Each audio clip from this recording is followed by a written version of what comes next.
Can you claim that coffee with a client as a business expense? What about your staff's Friday Arvo pizza or the wine at your networking event? If you don't know the rules, you could be accidentally claiming tax-deductible meals that the ATO considers personal or entertainment. And yes, that can mean penalties or fringe benefits tax surprises later on. In this video, you're going to learn which meals are in fact tax-deductible and which aren't, the important difference between snacks, meals and entertainment, how to structure your meetings to keep deductions legal, when GST can be claimed and when it can't, a client story showing the risks of getting it wrong, and how you can apply these rules to save tax and avoid stress. For our clients, we've put together a complete checklist with every scenario explained. Keep an eye on your inbox or contact the office and we'll send it right over to you. So settle in, grab a cuppa, just make sure it's in the office and not a takeaway. That will make sense in just a minute. So what counts as a tax-deductible meal? Now, the ATO splits food and drink into two big categories, substantial meals and snacks. This matters a lot because snacks are often tax-deductible and meals often aren't. So what is a snack? If you can eat it in one hand while taking notes at a meeting, it's probably a snack. Think fruit, muffins, biscuits, cheese and crackers, small basic sandwiches or wraps, and small pastries or slices. But if you need a plate and cutlery, like a full breakfast, lunch or dinner, you guessed it, it's a substantial meal and the tax rules change. Where you eat matters too. Let's talk about location, because the same muffin can be deductible as a business expense in one location, but a personal expense and not deductible in another. Let's look at situation 1. You're in the office for a business or infrequent social meeting with a snack only. Having a business meeting with a client or an infrequent social meeting with staff at your office and served with coffee, tea or soft drinks and a snack is tax deductible. You can claim the GST and no nasty fringe benefits tax applies. Even if it's someone's birthday, if it's a minor and infrequent and on premises, it's all good. Now, situation 2. You're offsite at a cafe for a business meeting with a snack only. You're having a coffee catch-up with a client or staff member at a local cafe to discuss business. Again, this is tax deductible, GST is claimable, and no fringe benefits applies. But this is a big if. It must be a business meeting. That means a clear business purpose, documented agenda, and no alcohol. Next, let's look at situation 3. You're offsite at a cafe for a social meeting with a snack only. Now, if you meet for a casual or social chat about the kids and the weather, then it's social and it's not tax deductible, you can't claim the GST, and FBT might apply if it's with your staff. So the purpose of the meeting really matters. Next, let's talk about takeaway coffee. The ATO considers this a personal expense. If you're on the road and you buy a flat white and a muffin for a drive-through, on a business day with a business mindset, it's still not deductible. Takeaway snacks or drinks for your own consumption are always personal. The ATO doesn't consider this a business meeting, even if you're about to call a client or review a job site. No deduction, no GST claim, and FBT might apply if it's provided to staff. Now, you can claim a takeaway coffee and snack to take back to the office or work site and have with a meeting. It might be a job planning meeting.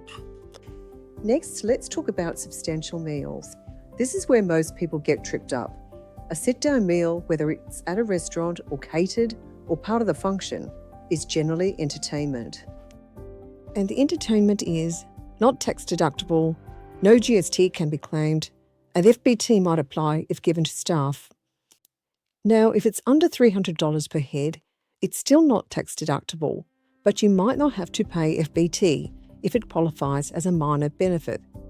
And remember, if alcohol is involved, it's game over. Any meal with alcohol equals entertainment, and that equals no tax deduction, no matter how small the cost. Let's talk about a Friday lunch gone wrong. One of our clients, let's call her Steph, she ran a small design agency and had a team of 6. Every Friday, she'd chat the team lunch at a local pub. But when we reviewed her books, we had to break it to her. None of those Friday lunches were tax deductible, and worse, because they were every week, it didn't qualify as a minor benefit under the FBT rules. She might have ended up with an unexpected FBT bill, but we took another strategy and did a contribution. Either way, it wasn't a great result. Steph was frustrated, understandably. But once we shifted those lunches to a work meeting with a snack in the office, she kept the culture and dropped the tax bill.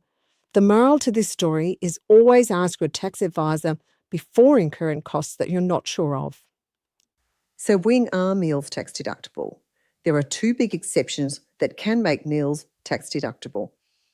The first is staff working overtime.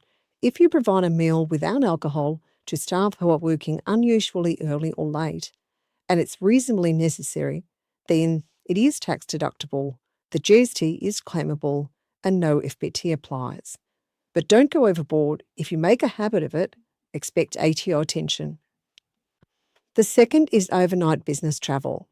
If you or your staff are travelling overnight for work, then meals without alcohol are tax deductible, GST is claimable, and no FBT is payable. Keep your receipts and don't forget the travel rules differ between the different lengths of trips. Let's talk about networking meetings. Now, this is interesting. We actually applied for an ATO ruling a few years back about networking meetings. The ATO published the ruling. It's ruling number 101-603-657-0062. You can look it up online. And here's what we learned. Light morning tea snacks at a networking meeting is deductible. A glass of champagne or a full breakfast at the same event is not deductible. So if you're going to BNI or a similar group, you might want to skip the bubbles and keep the meals simple if you're planning to claim. Let's recap on how to claim tax deductible meals correctly. 1. Understand the purpose of the meeting. Is it business or social? Is there a documented agenda? 2. Classify the food. Is it a snack or a substantial meal? 3. Know the location. Office, cafe, takeaway, or on the road. 4. Check for alcohol. If it's involved, it's entertainment and not claimable. 5. Record it properly. Keep receipts, document attendees and purpose. 6. Talk to your accountant, especially if you're not sure. Don't guess. Just a reminder, this is general advice only. Your specific business situation might change the rules slightly. Always speak to your tax advisor. If you're a client, we will discuss this at your next complimentary tax time meeting. We'll review how your meal expenses are handled and make sure everything is on track. Would you like more practical tips like this? We send out free weekly business tips, bite-sized practical advice for Australian small business owners. Things like how to pay yourself tax effectively, what business expenses you can claim, how to avoid FBT traps just like this one. The sign-up link is in the video description. It's totally free and you'll be surprised how much you'll pick up in just a few weeks. If you're looking for a proactive accountant and want access to our client-only content, why not book a meeting with us to learn about our tax and accounting services? I'll see you next time.